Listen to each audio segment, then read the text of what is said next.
हुनहुन TV पे हर रोज एक नई कहानी देखने के लिए बच्चों चैनल को सब्सक्राइब करके बेल आइकन को प्रेस करना ना भूलें।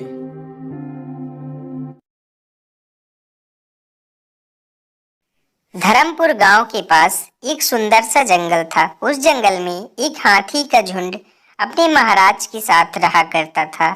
वह हाथी का झुंड उस जंगल में एक तालाब के पास रहता था और वहीं पर आसपास घूमने के बाद वे सभी हाथी उस तालाब के पास फिर से लौट आते हैं। एक दिन उस झुंड के दो हाथी घूमने के लिए निकलते हैं और वह सारा दिन उस जंगल में घूमा करते हैं।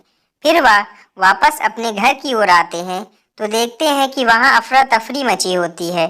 वहाँ पर भूकंप आ जाता है और उनका सारा घर नष्ट हो जाता है।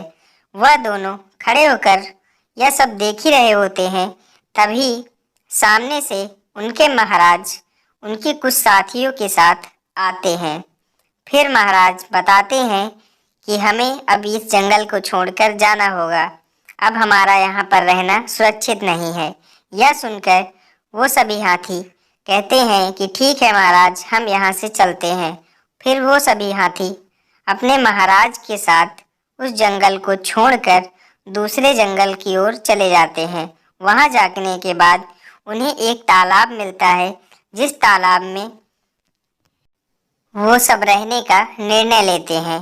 फिर उस दिन के बाद से वो सभी हाथी उसी तालाब के पास रहने लगते हैं। काफी थक जाने की वजह से वो सभी हाथी उस तालाब के अंदर कुछ देर आराम करते हैं। उसके बाद उसी तालाब के पास रहने वाले कुछ खरगोश वहां पर आ जाते हैं और वह देखते हैं कि उनका जो भी घर था वो हाथियों के आने की वजह से नष्ट हो गया है। यह देखकर खरगोश बहुत ही चिंतित हो जाते हैं। फिर एक खरगोश कहता है, अगर ऐसा ही चलता रहा तो हमें इस स्थान को छोड़कर जाना पड़ेगा। यही सोचते सोचते वे सभी खरगोश वहां से चले जाते हैं। अगले दिन हाथी घूमने के बाद फिर से वहीं आते हैं और उस तालाब के पास वे सभी पानी में खेलने कूदने लगते हैं। तभी एक बुद्धिमान खरगोश हाथी के महाराजा के पास आता है और महाराजा से कहता है, महाराज, यह तालाब सूर्य देव का है और आप सभी यहाँ नहीं रह सकते। सूर्य देव ने मुझे भेजा है कि मैं आपको बता सकूं कि यह तालाब सूर्य देव का है। तब हाथी का महाराज कहता है, कैसे, यहाँ तो कोई सूर्य देव नहीं है। तब खरगोश कहता है, चलिए मैं दिखाता हूँ। फिर खरगोश हाथी को लेकर जाता है और आगे जाने के बाद खरगोश कहता है कि ये देखिए, यहाँ पर सूर्य देव आपको दिखाई पड़ रहे होंगे इस तालाब के अंदर।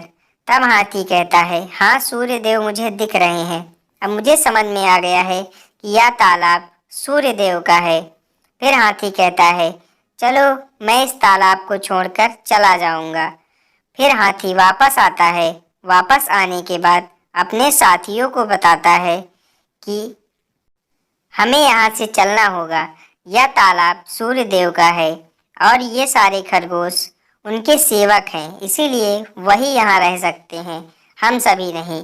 फिर सारे हाथी उस तालाब को छोड़कर वहाँ से चले जाते हैं। इस प्रकार बुद्धिमान खरगोश की बुद्धि की वजह से उनका घर बच जाता है और वे सभी खरगोश उस दिन के बाद से उस तालाब के पास फिर से आनंद पूर्वक प्रेम से अपना जीवन व्यतीत करने लगते हैं। तो बच्चों, इस कहानी से हमें यह शिक्षा मिलती है कि अगर हमारे ऊपर मुसीबत आए तो हमें अपनी बुद्धि का इस्तेमाल करना चाहिए। आपने देखा कि कैसे खरगोश ने अपनी बुद्धि का इस्तेमाल करके हाथी को पागल बना दिया। सूर्य देव के प्रतिबिंब को ही उसने सूर्य देव का रूप दे दिया और हाथी वहां से चला गया।